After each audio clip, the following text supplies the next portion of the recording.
3 medalhas, uma de ouro, uma de prata e uma de bronze. Esse foi o saldo sul-mato-grossense no Campeonato Brasileiro Sênior de Judô, realizado em Porto Velho no fim de semana. O resultado deixou o estado na 4ª colocação geral, ficando atrás apenas de São Paulo em primeiro, Minas Gerais em segundo e Rio de Janeiro em terceiro. O lugar mais alto do pódio foi de Alexia Nascimento, de 19 anos, que derrotou na decisão da categoria ligeiro, até 48 quilos, Amanda Lima, do Minas Tênis Clube. Já a prata ficou com a douradense Camila Gebara, do clube Sakura, na categoria pesado, 78 quilos. E o bronze foi conquistado por Carla Oliveira, do Rocha Rádio Clube, da capital. A delegação do estado viajou com 15 atletas, sob o comando do técnico Alessandro Nascimento.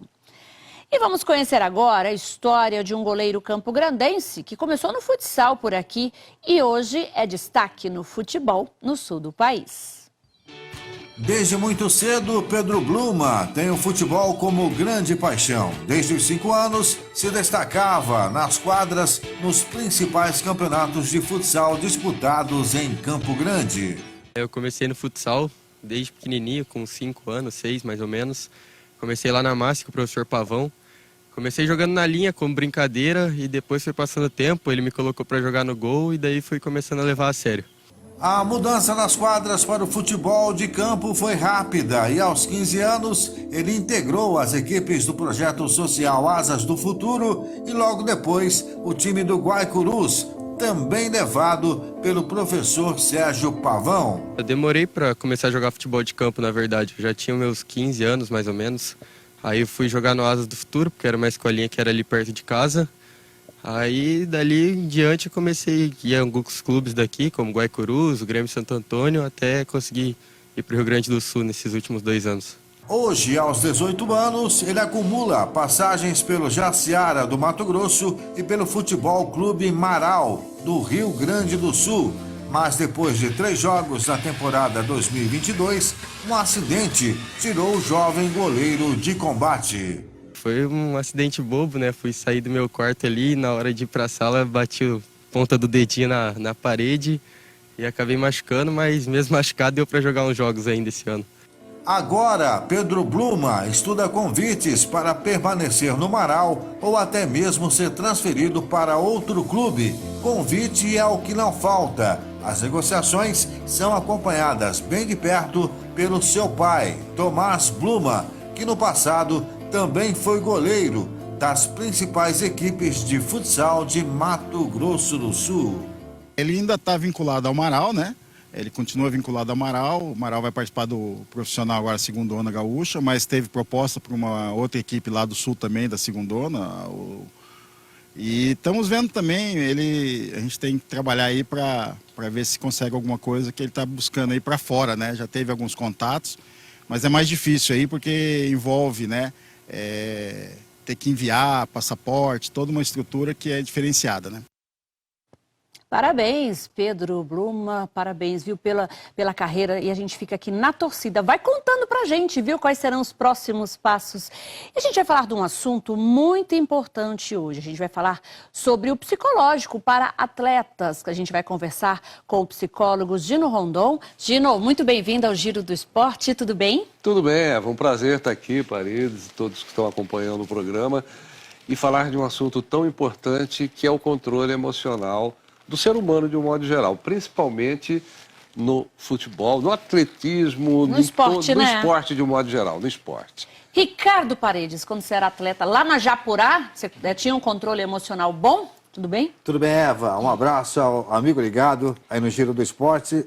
Naquele tempo não tinha o Gino Rondon para dar aquela assistência, né? Mas a gente procurava sempre, né? Um acompanhamento, principalmente para os momentos decisivos, né? Os atletas hoje, eles demoram muito para fechar um game, um jogo, por exemplo, né? Então, a ajuda do psicólogo nesse momento é muito importante. Tem pessoas que geram, né, na hora da decisão.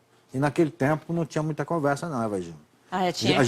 Tinha que se controlar. A gente ia para a final, já ia para ganhar logo, não tinha muita conversa não. Mas é muito importante a presença de um psicólogo no momento desse, principalmente atletas de alto rendimento nas competições que, por exemplo, né, uma Olimpíada, né? Olimpíada, né? Vale medalha e tudo mais, né? Então é importante um acompanhamento. E eu acredito que o COB, né, o Comitê Olímpico Brasileiro, né, utiliza dessa estratégia dos psicólogos para ajudar as atletas do Brasil nessas competições que são importantes. Gino, ele falando, né, lembrando do atleta de alto rendimento, falando em Olimpíadas, em competições, mas o controle emocional também é para aquele atleta do dia a dia, que tem como lazer e para todas as idades, né? A profissão do atleta, do jogador, por exemplo, seja de basquete, vôlei, o atleta de natação, o jogador de futebol, ele tem que ter o controle emocional. É uma profissão, é um processo, é um aprendizado. Do jeito que ele tem o acompanhamento técnico, condicionamento físico, ele tem que ter do condicionamento psicológico, do equilíbrio emocional. Você pega uma criança de 7 anos, o pai e mãe querem investir nessa criança para que ele seja um profissional do esporte. Põe numa escolinha de futebol de salão, de futebol de campo e tal, como nós vimos o exemplo desse goleiro que está se destacando no Sul. Eu tenho um neto que está com 12 anos, está em Londrina, começou aqui em Campo Grande, no Chelsea, hoje ele está em Londrina e já tem convite também de times de São Paulo, sub-12. Mas ele tem um excelente condicionamento físico, tudo, falta trabalhar o psicológico para ele desenvolver o conjunto. Aí você pega uma criança dessa, vê um problema em casa às vezes, que é normal, pai que briga com mãe, mãe que briga com... Não é normal, é comum. Normal seria não brigar. E às vezes problema financeiro, às vezes problema na escola, de nota. Como que você quer exigir o rendimento dele num jogo para valer?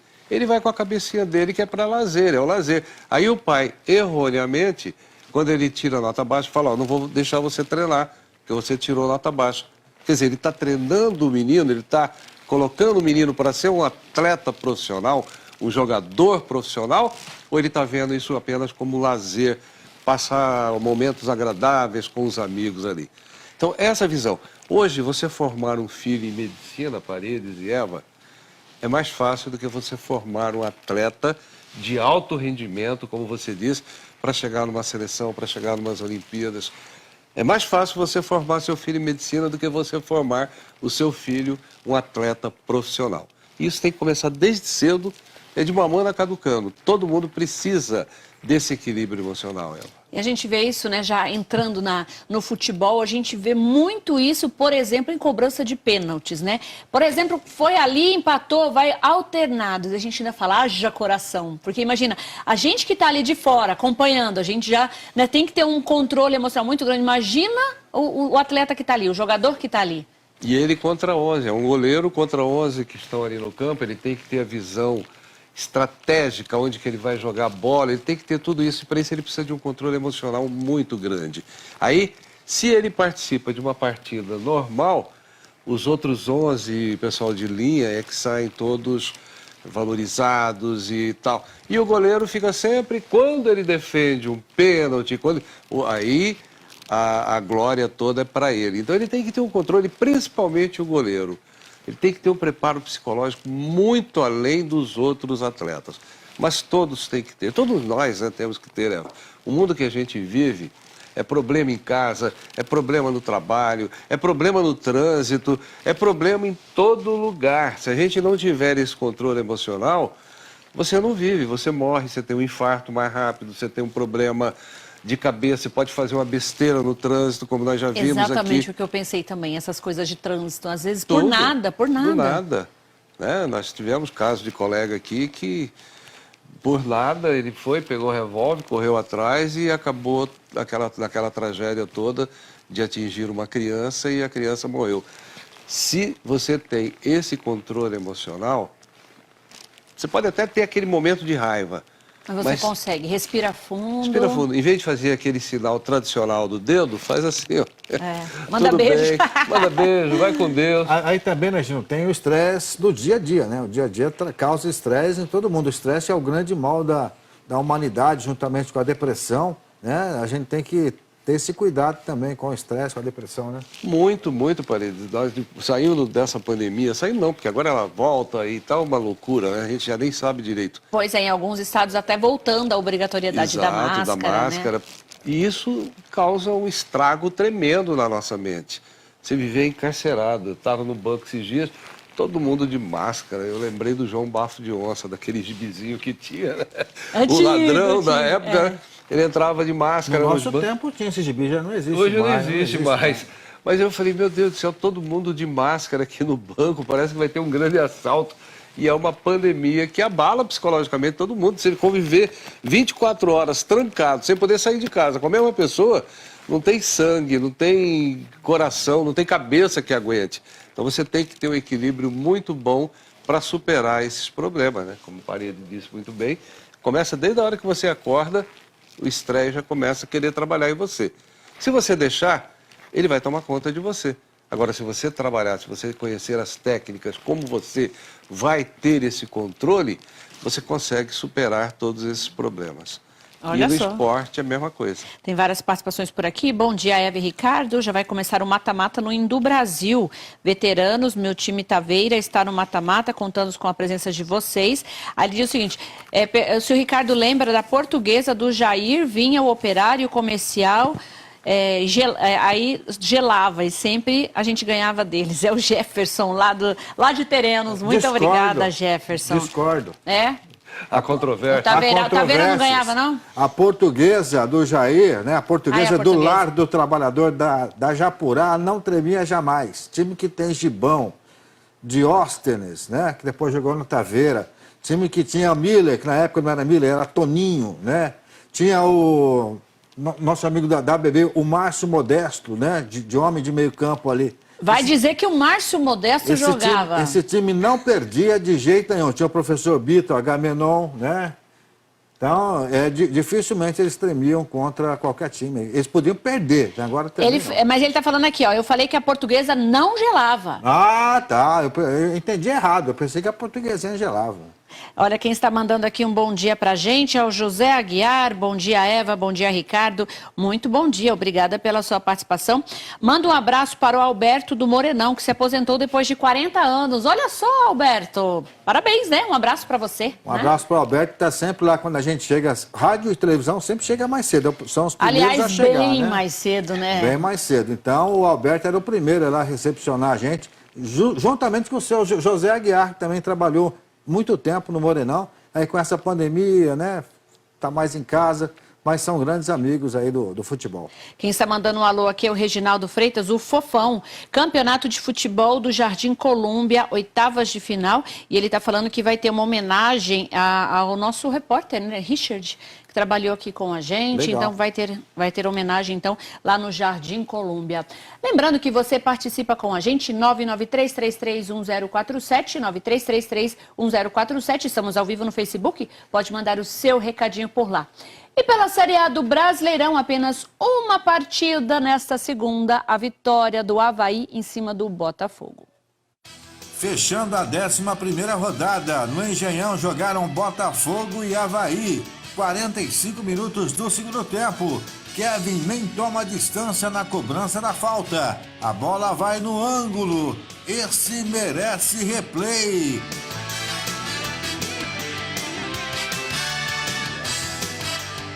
Final, Botafogo 0, Avaí 1.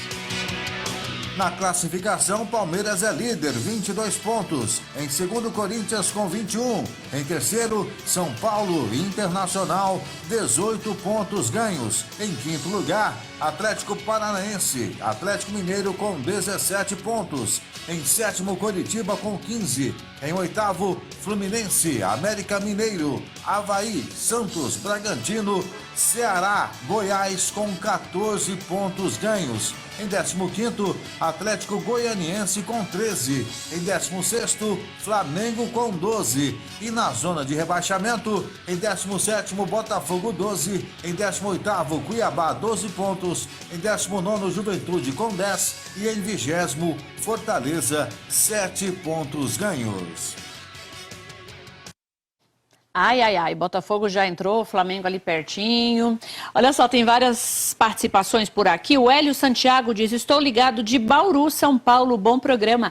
Muito obrigada, Hélio. O Elbio Cabral diz, pura verdade. Já está falando do nosso assunto, né? O controle emocional, o controle psicológico, muito bacana. O Idamil Carvalho diz, bom dia, diletos amigos Eva Regina e Ricardo Paredes. Abençoado programa, belíssima pauta. Muito obrigada, Idamil, pela sua participação. Ricardo Paredes, a gente falava ontem, né, de Botafogo e Flamengo para ligar o alerta. Botafogo já, uma derrota ali já entrou, né? E aquilo que eu te falo, né, Eva? Depois que entra lá é difícil sair, né? Depois que entra naquela zona perigosa ali é difícil sair. E o Flamengo, se não abrir o olho, vai também, né? Agora, o Botafogo caiu muito de produção. A gente se lembra logo nas 5 primeiras rodadas, o Botafogo estava bem posicionado, né?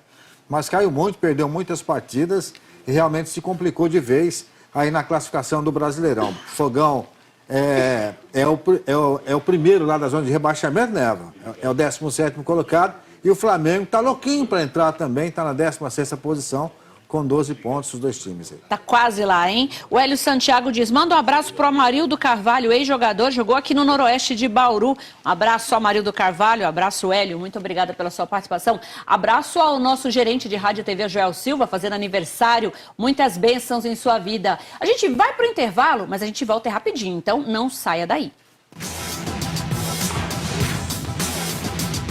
A próxima etapa da Copa Açomasul acontece no dia 25 em Coxim, que receberá as equipes de Alcinópolis, Pedro Gomes, Rio Verde, Sete Quedas e Sonora.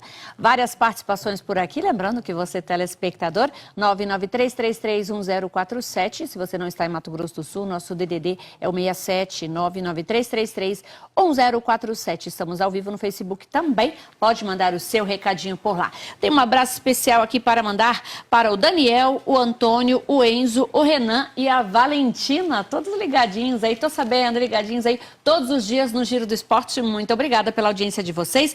A gente comentava, né, do goleiro do João Guilherme, que está em Londrina, a Flávia Rondon, a mãe dele está acompanhando o Giro do Esporte por lá. Muito obrigada pela sua audiência. E a Lucilena Rondon também acompanhando o Giro do Esporte. Tem uma perguntinha chegando por aqui, ó.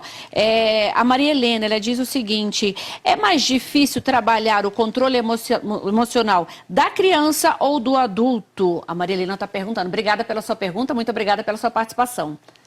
Parabéns, Maria Helena, pela pergunta. O trabalho, ele praticamente é o mesmo. Por exemplo, o médico que é médico pediatra, ele cuida da saúde da criança. O médico clínico geral, ele cuida do adulto. Então, o estudo é o mesmo. É lógico que a criança merece um diferenciamento nesse atendimento. Por quê? Ele tem que brincar, ele tem que ter a hora do lazer dele e a hora de ir para o esporte. Se ele quer ser um atleta profissional, ele tem que ter noção que ele está indo ali para um trabalho, é um processo, é a preparação. Começa com 7 anos na escolinha e vai até a fase adulta. Durante todo esse período, Eva, ele tem que ser trabalhado na linguagem dele para ele ter esse controle emocional. Eu conheço crianças de 6, 7 anos que dão conselho para pai e mãe que são meio desequilibrados. Eu conheço, eu já vi isso. Começou a fazer um tratamento, minha filha tá revoltada. A gente foi fazendo, é um trabalho continuado. Aí, de repente, a mãe fala, nossa, minha filha hoje me deu uma lição de moral. Minha filha, ela viu uma situação nossa, eu e o marido, e ela veio e deu um aconselhamento. Quer dizer, o equilíbrio emocional dela está sendo formado. Se ela começar cedo, quando ela chegar na fase adulta, você vai ver, poxa, essa pessoa é tão zen, é tão equilibrada. Por quê? Ela tem um histórico da vida dela para trabalhar isso. Agora, não tem idade. Qualquer momento, eu falo, qualquer momento é o momento ideal. Qual o melhor momento? É o agora. É você acordar para a vida, é você acordar para essa necessidade. Eu, como preparador emocional, como psicólogo organizacional, eu garanto, porque dá resultado. É mensurável o resultado que você vê. A diferença, A diferença. né? Uma menina que está jogando vôlei e eu conheci um casal essa semana. O menino tem todo o preparo, corpaço violento, joga futevôlei. Mas a cabeça dele, ele não tem, na hora... Tem vai ter que... muita gente assim, né? Muito, mas muito. E aí nós estamos... No mercado é uma atividade nova aqui em Campo Grande. Nós já temos contato com clubes que querem esse tratamento, esse trabalho, né? E atendo também através do WhatsApp, focado naquele problema, naquela situação, seja criança, seja jovem, seja adulto, tem problema comportamental, na formação profissional. Você quer que seu filho seja um atleta diferenciado?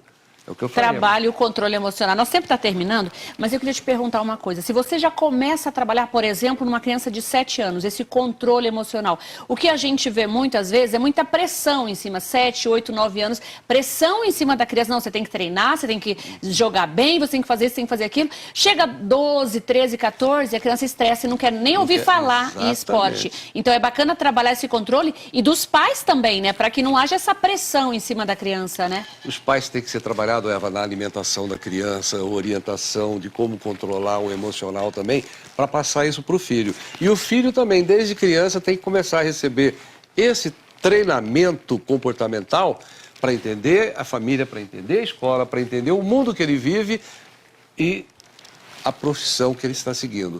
Ele quer realmente, pai e mãe coloca na escolinha para ver se vira o Neymar da vida. Mas não tem o controle emocional, não dá treinar.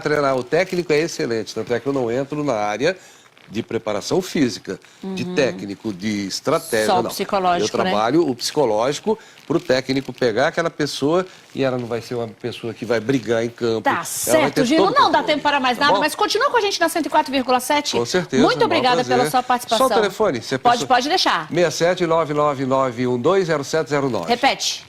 67 999120709. Muito obrigada. Bom, obrigado Viu? Perdeu? Pode mandar uma abraço. mensagem pra gente que a gente passa o telefone. Ricardo, até daqui a pouquinho. Exatamente, rapidão, a gente já chega lá na 104, aguarde. E a gente continua falando de esporte na 104 FM. A você, nosso telespectador.